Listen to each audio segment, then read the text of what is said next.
United States Army presents The Big Picture, an official report produced for the armed forces and the American people. Now, to show you part of the big picture, here is Sergeant Stuart Queen. Modern Army aviation is today a highly specialized field. The pilots who fly the Army aircraft have been carefully trained in many skills over and above piloting. The aircraft have each been designed to do a particular job, and to do it well. For no one type of aircraft can be universal in its application. Some of these aircraft carry airborne troops, as for example, the Caribou. Some are designed for fast, low-level observation and reconnaissance missions. But they all have a common denominator in that they all come from a common source. The picture you will see today is part one of a three-part series. This portion takes us back to the very beginning of aviation at Kitty Hawk, North Carolina. Part two, which you will see next week, takes this story on from General Billy Mitchell era up to the present. Part three will show you how the United States Army has utilized all of the progress in the aviation field to create highly specialized aircraft in order to perform its global mission. And now, part one of the history of aviation. On December 17, 1903, Orville and Wilbur Wright made man's first 4 controlled flights in a powered airplane. That day, they lifted the world into a new dimension. What the Wrights had achieved at Kitty Hawk barely evoked passing attention in a nation whose people were absorbed with the problems of a dynamic new age. There were other, less celestial wonders closer at hand. The automobile, the telephone, the motion picture.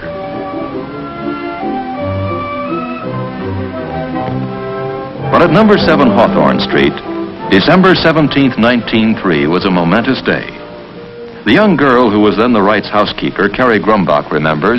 I remember the telegram when it come, that they had flown. The telegram from Kitty Hawk had a special significance for the mechanic who worked in the Wrights' bicycle shop, Charlie Taylor. I made all the different parts in the motor. I even made the crankshaft. So I made it out of a solid block of steel, about 32 inches long, 6 inches wide, and 1 5/8 inches thick. The motor itself, from the time I started till I had it ready for test, was 6 weeks. 50 years ago, I can remember as though it was yesterday almost. There was not a complete indifference to the Wrights' discovery. A small group of Americans were laboring to further the art. And in Europe, where the airplane's military potential was quickly realized, a fresh wave of enthusiasm for aviation followed the Wrights' success. In France, Blériot, Farman, and Briquet were flying airplanes of their own design. The Englishman Coury and the Brazilian Santos Dumont, most of whose experiments took place in France, also captured the imagination of Europe with successful flights. The Wrights had offered to demonstrate their airplane to the United States Army shortly after their first successful flights. The Army declined, preferring to develop its small fleet of balloons as an air arm. Oddly, it was a young balloonist lieutenant of the Army who finally was instrumental in obtaining a chance for the Wrights and their airplane, Frank P. Long. After 4 long years of failing to recognize the Wrights, finally in December of 1907, the Board of Ordnance and Fortification granted an interview to Wilbur. At once, he inspired their confidence.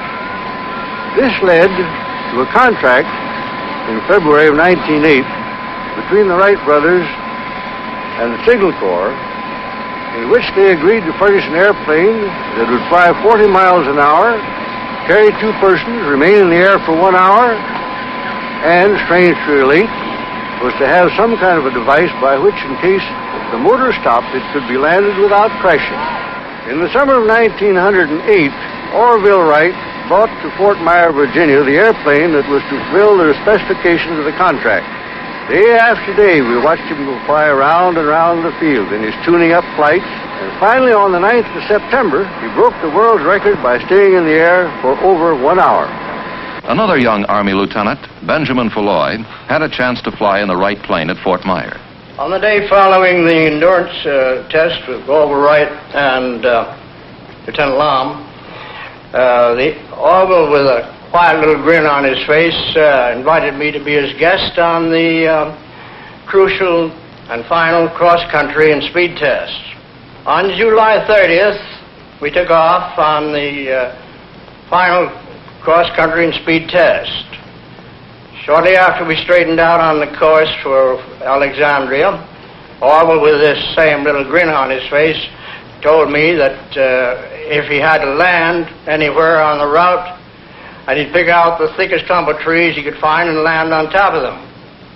Fortunately, the little engine that we had at the time carried us all the way through without any difficulty. And we finally landed back at Fort Myer Drill Ground with 3 world records: cross-country, 10 miles, altitude, 600 feet, and speed, 42.5 miles an hour. The United States Army had an airplane. The need now was for pilots. There in the fall of 1909, under Wilbur Wright's instruction, Lieutenant F.E. Humphreys of U.S. Engineers and myself were taught to fly, and at the end of some 3 hours, were soloed and told we were pilots. So in 1909, the military airplane was mated to the military pilot. Meanwhile, all over the world, aviation pioneers, encouraged by the Wright brothers' flights, were hard at work. The principles of flight were now widely known, and designers were applying them to many types of aircraft. Glenn Curtiss, Glenn Martin, and the Canadian J.A.D. McCurdy were designing and flying airplanes in competition and for exhibition. In Europe, the airplanes of Blériot, Paulhan, Farman, and de Havilland were demonstrating obvious advances in both speed and range.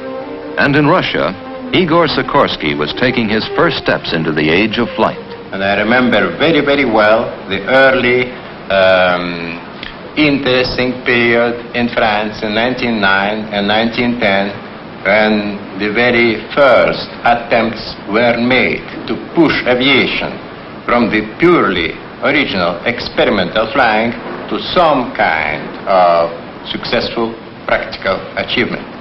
I have seen Blériot coming in the same factory to purchase his motor, on which a few months later he crossed the English Channel. And at that time, I had my share of failures with the first helicopter, which was a fine machine, only it couldn't fly. Glenn Martin remembers an episode of his pioneering days.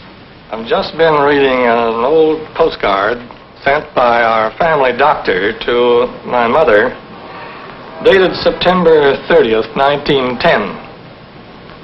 This is at a time when I just began to leave the ground in a flying machine.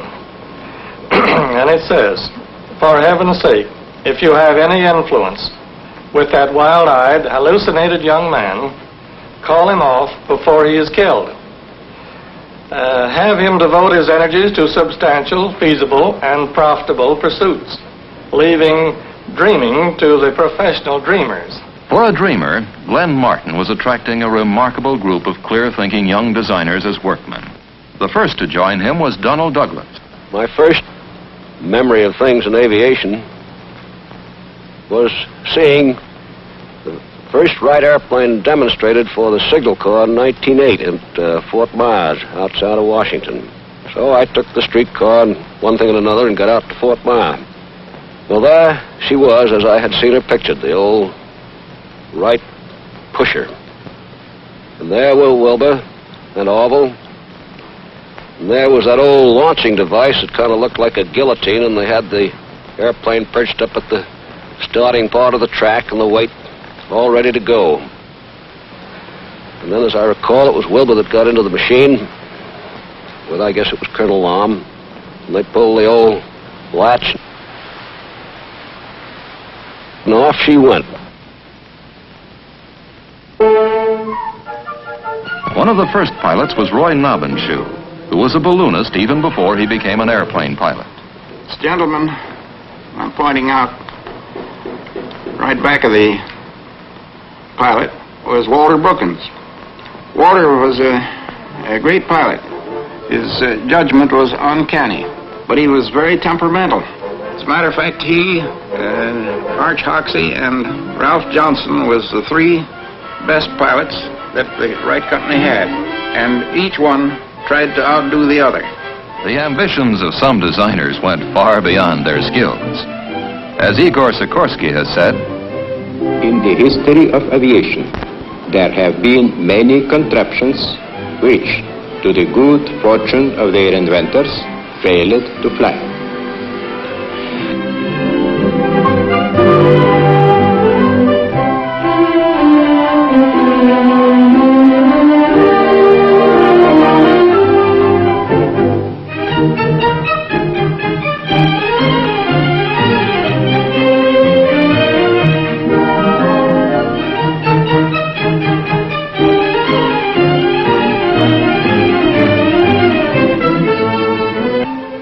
Sperry, whose contributions to the aircraft instrument field were momentous, puts a pre-war aircraft through its paces.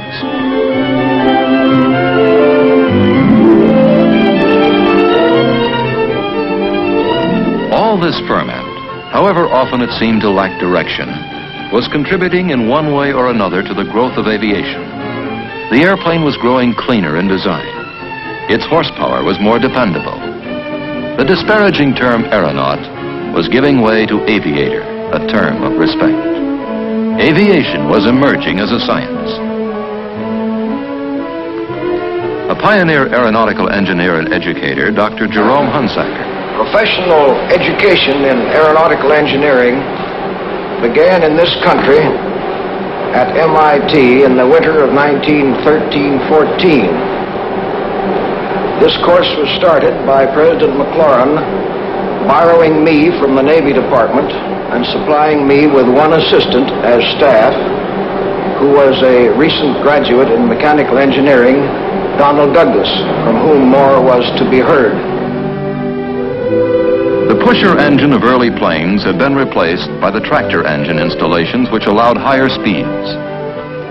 The Wrights were foreseeing these helpful aircraft devices, and other inventors such as Elmer Sperry were inventing and refining them. Here, a Curtiss seaplane flies with the early Sperry automatic pilot.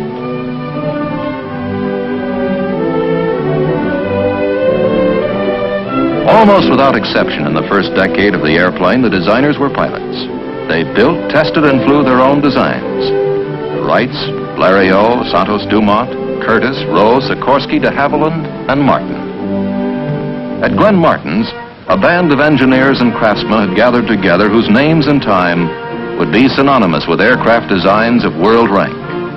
Donald Douglas, James H. Dutch Kindleberger, Lawrence Larry Bell, Alan Lockheed, John Northrop. The United States was the cradle of flight. Inventors of a high order had appeared. Our pilots were unmatched. First-rate designers emerged. Brilliant men specialized in the components of the airplane. But as a pioneer who specialized in aircraft horsepower, Frederick B. Rentschler summarizes. Prior to World War I, our most important contribution to aviation was the flight of the Wright brothers. From December 1909 to March 1911, 13 months, the entire United States Air Force consisted of one officer, myself, one civilian mechanic, 8 enlisted men, one airplane. The government at that time wasn't very keen about turning money loose for flying. I had the great appropriation of $150 allotted to me to take care of the airplane for the entire year 1910. 2 air-minded young lieutenants shortly joined General Falloy, the one-man Air Force. They were Hap Arnold and T. DeWitt Milling.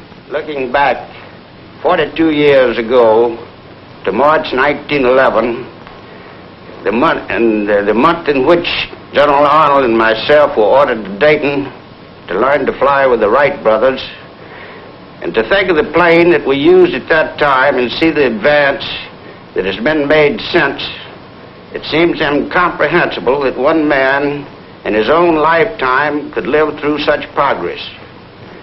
After our very brief period of instruction of about a week, 2 to 3 hours in order to learn to fly, we were sent to College Park, Maryland.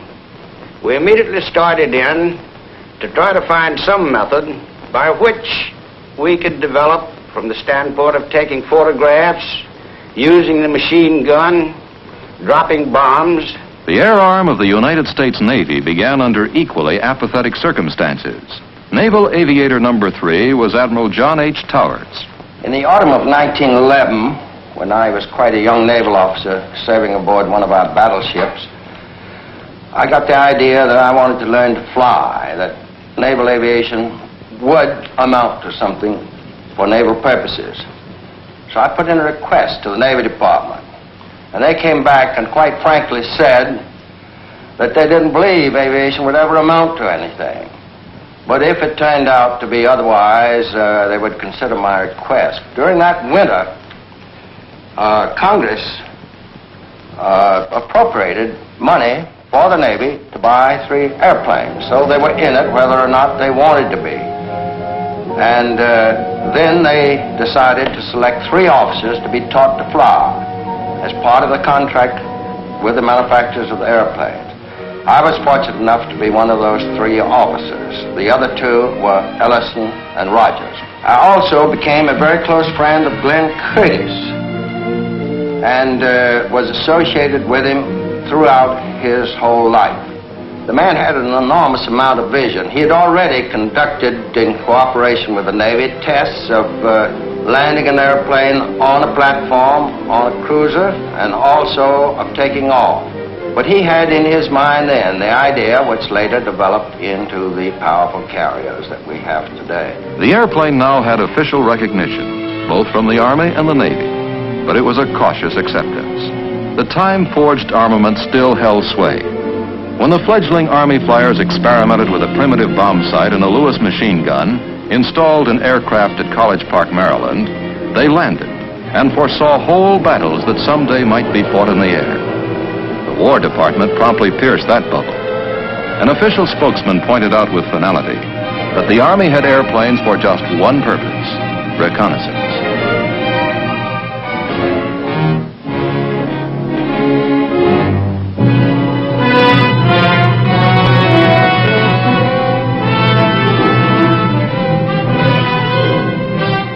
From a pistol shot at Sarajevo, the first of the great modern world wars exploded.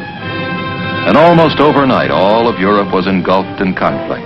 The airplane was put to work just as the U.S. War Department spokesman had prophesied, as observation and scouting craft.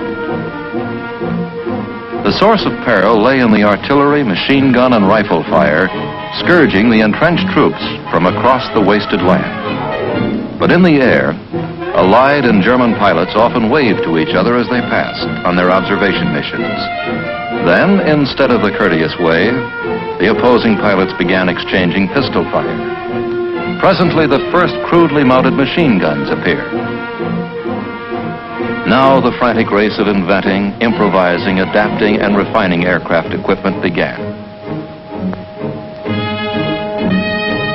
Quickly, the Germans countered the hand-operated machine gun by installing upon their aircraft the invention of Tony Fokker, a machine gun synchronized to fire through the aircraft propeller.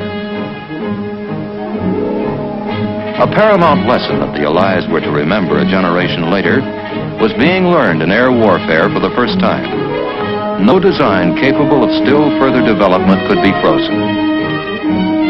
While the single-engined airplane had been engrossing most designers, in Russia, Igor Sikorsky. In 1912, I decided that the time came to build a large machine with several motors. At that time, I was certain already that the future of aviation would be connected with fairly large aircraft. In 13, I completed my first 4-motored airplane, the Grand. The ship proved a complete success. It flew quite well. The Grand's military successor, the Ilya Muromets, was the first 4-engine bomber in world history. It struck time after time at the Central Powers on the Eastern Front. The internal combustion engine now became an instrument of intensive technical development. The first successful engine had not been developed until 1860. One of the world's foremost engine designers, Leonard S. Hobbs, recollects its history. It starts out actually with a little-known Frenchman by the name of Lenoir, who has never gotten the credit he deserved. He built and actually marketed the first internal combustion engine, and it was from his engine that the Wright brothers were able to build one. Of course, the early pre-war power plants are fairly well known, the Anzanis and the Curtiss OXs. The First World War did mark a great advance in power plants. First there were the rotaries, the Clergets, the Nomrones. Then there was the Renault engine, which was a very good French engine.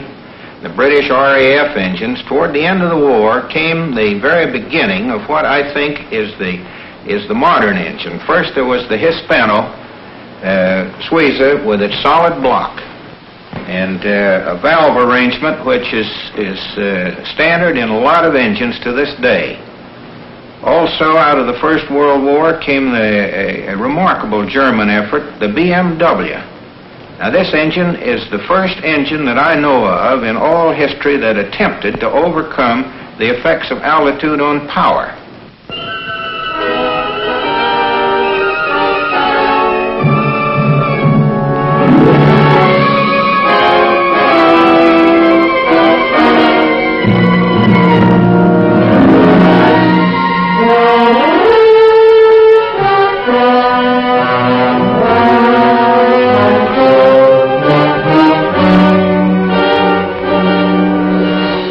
Into a conflict in which European antagonists had been tempered by 3 years of savage battle, whose equipment had been perfected by the necessity of survival without regard to cost, the United States now plunged. It was the world's 14th ranking air power, with only 28 airplanes, 65 pilots, supplemented by 50 flying students. Its Navy combat air arm was even smaller. Its industry lacked integration. The nation that had allotted Benny Falloy $150 in 1910 for maintenance of that year's Air Force promptly voted $600 million to fulfill a plea by the Allies to have 5,000 airplanes and 4,500 pilots on the Western Front by the spring of 1918. Our national mistake was the assumption that an instrument as dynamic as the airplane could be designed, tested, and developed overnight. Thousands of rookie pilots training in the United States and in England and France had an inspiring example of American air combat performance through the brilliant exploits of the Lafayette Escadrille, a team of American volunteers who had joined the Allied cause in 1916. But American performance had its hours of frustration. One of the first young pilots to see action in France with the 1st Aero Squadron was Oliver P. Eccles. We'd been equipped with a new type of French airplane with a new and very much improved engines. These airplanes were assigned to us. The squadron had the strength of 18 airplanes, and we were assigned the mission of supporting one of the American divisions one afternoon in the attack. Our airplanes took off 18 strong. During the afternoon, all of the airplanes force landed from engine failure. Fortunately, none of them behind the enemy line. The pilots of World War I made the term dogfight synonymous with their work. America's top ace, Captain Eddie Rickenbacker of the famed 94th Hat-in-Ring Squadron, reflects on the different approaches to combat of the pilots of World War I and the pilots of today. That individualism was possible because the planes were much slower. You'd stay in maneuver. Whereas today, it's impossible because of the tremendous speed, the difference of 100 miles an hour and 600 or 700 miles an hour. We had 150 horsepower. Today, if they haven't got 5,000 or 6,000 horsepower, it's no good. We had 2 little pop guns, 30 caliber, that would shoot sometimes 450 rounds a minute. Today, they've got 6 and 8 50 caliber guns that'll shoot 1,000 rounds a minute. A naval officer whose career has bridged 2 wars in aeronautics, Admiral DeWitt C. Ramsey. From the outset, the Navy's problem has been to bring aircraft into the mobile operating forces of the fleet. The real beginning of naval aviation, let us say, took place in England, where during World War I, the latter part of it, the British converted two ships, the Furious and the Argus, and built into them the features which were desirable for aircraft launching and recovery. As a result, the Navy embarked on an initial program of converting the old Collier Jupiter into our first flat top, the Langley. In 1918, as the war began to move toward its climax, American aircraft equipment still had not entered combat. An intensive effort was being made to perfect the Liberty engine. Before the Liberty or any other aerial product of the United States designing boards could be put in action, the final critical offensive of World War I had begun. Millions of men pulled out of trenches to attack or retreat. Above them, to be sure, planes flew in bombing and strafing missions. Individual pilots whose names became legendary met in dogfights. Germany's von Richthofen, France's Fonck, Canada's Bishop, Germany's Goering, and such American aces as Rickenbacker, Luke, Lufberry, Vaughan, Springs, Kindley, Landis, Schwab, Hunter. After the war was over, a great many of American boys had been taught to fly, but they didn't get to the front. Of course, after the war was over, they had nothing to do, and there were a great many surplus airplanes. And that is the period when you hear so much about the days of barnstorming. After the war, with all these surplus airplanes, a lot of the fellows who had been taught to fly then decided to go out and carry passengers and do stunts and regular exhibition flying, principally at the county fairs and state fairs and things of that sort. Both the Army and Navy Air Arms shortly were reduced once again to organizations hardly larger than the membership of a civic club. Yet in both services, the men who remained were uniquely zealous advocates of their calling. Army pilots already had inaugurated airmail service on May 15, 1918, a service that had been under discussion since 1910. William Boeing, who had entered aviation in 1916, was instrumental in starting the first international airmail service on the North American continent. In 1919, Eddie Hubbard and I took a flight up to Vancouver, BC. On our return trip,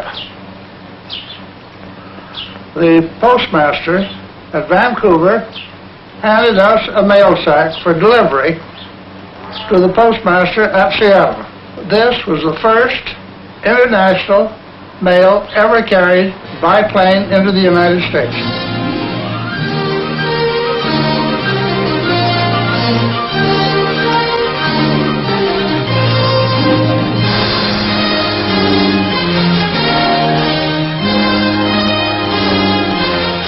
The Big Picture is an official report for the armed forces and the American people.